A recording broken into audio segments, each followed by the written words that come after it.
Today I bring you 10 new Forge mods that bring more life into your Minecraft world, giving you more to do but also give you more of a challenge. These are all for 1.20.1, but some can also be played in other versions, and you can go ahead and find out by clicking the links to the mods below. Don't forget to like and subscribe for not so frequent videos, and let's get into it. Over the years of Minecraft, many new small structures have been added in to make you go and explore them and see if you can gather any goodies inside. This new mod adds a Hobbit House into your world, giving you the chance to explore a nicely detailed Hobbit-like structure that can be found in the taiga as well as forest biomes, so make sure to keep an eye out for them next time you're in one of these. Inside you may find a few friendly faces, as well as some Hobbit-like decoration, a chest, and maybe some armour. This could be great for when you're venturing out and forgot to bring a bed, as you can stay the night in the Hobbit's house and get ready to leave the next morning. This is a great little mod, so make sure to check it out in the link below. Now, let's not lie, the Cherry Blossom biome is a stunning biome and something that every player should seek out to gather its beautiful wood, but it lacks anything more than just the cherry blossom trees. The Cherry Samurai Temple brings a new structure to these biomes, giving you something to explore, while also providing a bit of a challenge. This is a massive temple, so you'll probably spot this before you see any cherry blossom trees. Inside you will find a large, but not very well lit area with samurais guarding the stairs to proceed further up. These are pretty harmful mobs, dealing quite a bit of damage with their red katanas, which alone does quite a bit of damage. Once you defeat them and make your way to the highest point in the temple, you will come against a more skilled samurai, known as the Steve Samurai. He wields a more of an offensive sword known as the Cherry Katana, which he may drop if you manage to kill him. With Minecraft introducing a new horror aspect to the game by adding in the Pale Garden and the Creaking, some mod creators have also created some of their own creatures that dwell in the dark. The Dark Mist Dweller is a dark and evil creature that can appear in the dark at night. The mod creator's inspiration for this creature was from the game The Land of Pain. You'll know when you have found it, trust me. A moderate sized dark cloud will slowly start to approach you, and the closer it gets, the more horrified you'll become, as the cloud becomes a creature with large sharp teeth ready to snatch you up. Don't attempt to kill this with a weapon, as you won't be able to damage it, but maybe a physical weapon isn't its weakness, as fire may do some damage to it. The thing will not stop chasing you, so the only way you can escape it is by jumping into water. You can also try to find a village, as the iron golems are able to damage and kill it quite easily. But not all villages have iron golems, so make sure there is one before hiding out in one and trying to skip the night. Going back to a more delightful mod and a beautiful biome, the Big Cherry Blossom Tree House is another structure that can be added into your cherry blossom biomes. One of the creators of this mod also created the Cherry Samurai Temple, so these two mods together will go perfectly.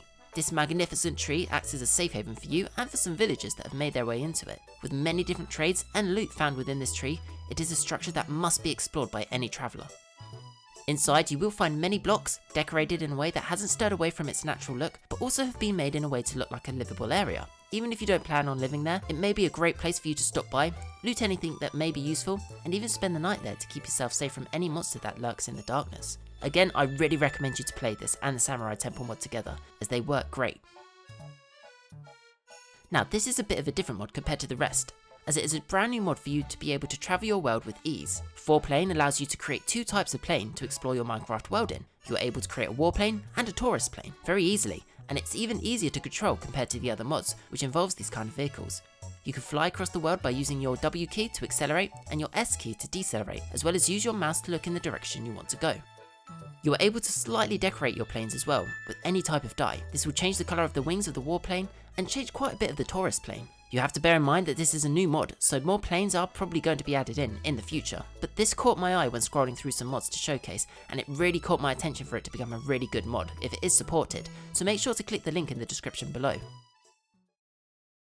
The Nether is a dangerous place, especially for newcomers, as they don't usually expect it to be as much of a challenge than it really is. Even for experienced players, like myself, I still find it hard to traverse through this wasteland. Nether village merchants may make it a bit easier for you, and any of your friends however, as they are found throughout the Nether in secure buildings. You can tell who lives there isn't a fan of what creatures lie in the Nether, as it is filled with heads of piglins to scare off any potential intruders. These structures can be a place for any traveller to take a breather, as there are multiple floors to this house, giving loot and some machines that may save a ton of grinding and exploring. You can find a Nether merchant within the structure who will happily trade with you and is peaceful towards you. I wouldn't stay too long though, as you don't know how sturdy the door is to the structure, although make sure to make a note of where this is in your Nether, in case, like I said before, you need to take a breather. I know I get tired of always having to hold torches in my inventory when there is so much loot around to gather, but you can't hold anymore, even when you have shaders on, and you try to hold your torch in the other hand, but you either place it down when you don't want to, or you need to hold your shield in the hand instead. The Headlight can solve this problem, as you can simply craft this and place it on your helmet slot to light the way forward yourself.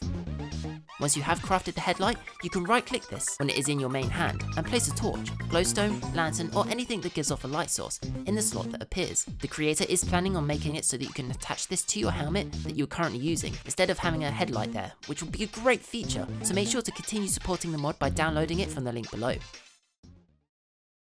The desert is a pretty barren wasteland in the overworld of Minecraft, but it has recently been given some love with a camel being introduced and archaeology. However, Toby's improved deserts adds a bit more to this with its own unique boss, mobs, and colourful blocks. This is great for players who are still playing on earlier versions of the game where the desert update wasn't included.